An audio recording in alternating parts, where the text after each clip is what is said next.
Hey everyone, this is Sohil with the Social Panda, and today we're doing a comparison between the Samsung Galaxy S4 and the Motorola Moto G.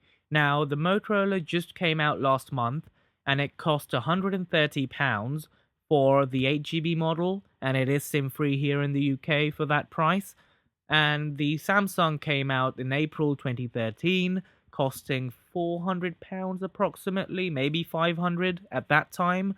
So there's a huge difference in price along with the specs of the two phones.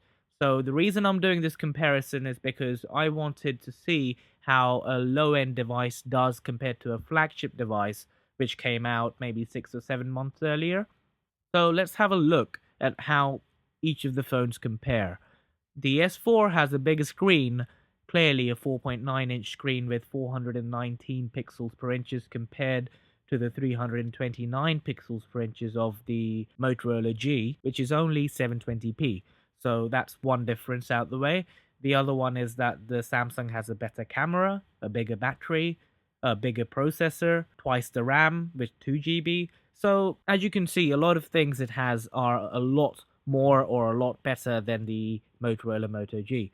But one thing they're running which is the same is the Android software, and that is 4.3. Currently, my Moto G is running 4.3. It is guaranteed an update to the 4.4 KitKat, which is great. And the S4 again is guaranteed an update to the 4.4 KitKat as well. So both the phones are getting the goodies from Android. The screen is a big debate. A lot of people tell me a 720p is not as great as a 1080p display. Now, this is the Motorola G, and this is the Samsung Galaxy S4. One is 1080p compared to the other, which is only 720p. And side by side, I really can't tell the difference, even at an arm's length. Maybe if you put it right next to your eye, you can see the difference. But when it's an arm's length, you will really not be noticing the difference. Another thing to take into account is that the Moto G has buttons which are on screen compared to the S4, which has external buttons. So you get that extra screen real estate. Moving on, we'll do a little test in terms of how each app opens up.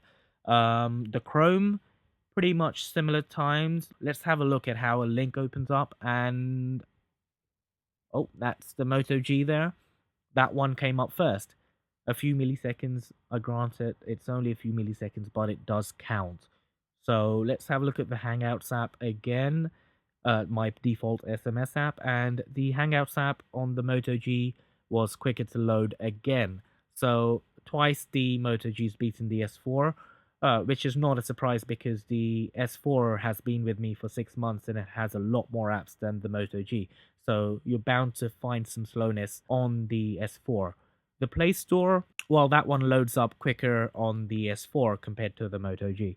So there's a bit of variation here in terms of app openings and closings. Not really much of a difference in time, ever so slightly, a few milliseconds here and there. Again, the calendar app opened up quite quickly. The Maps app, same times, I guess. But the GPS on my Samsung S4 was quicker to load up and quicker to find me compared to the Moto G. So maybe that's to do with a few internal things that the S4 has which are better specs than the Moto G. That could be the reason. So we'll have a look at Twitter again, and I think same time maybe the S4 is slightly quicker. So not much of a difference there. We'll do one more social media app. Let's have a look at the Instagram. And Instagram is... oh, it's the Moto G there. So quite a lot of variation in terms of opening and closing of app, which is great. Moving on to the cameras, one's a 5 megapixel compared to the 12 of the S4, and you can tell the difference yourself. Please comment in the comment section below. The Moto G is on the left and the S4 is on the right. Now, the Moto G is on the right and the S4 is on the left. I think the Moto G does a better job here than the S4, but I want you to tell me which camera is better. That's it from me in terms of the comparison. I just wanted to do a little comparison to show you how a phone that cost £130 stacks up against one that cost nearly 4 times that. Thank you for watching. This is Sohil with the Social Panda, and if you have liked the videos, please do subscribe, and I'll try and do many more of these in the future. See ya!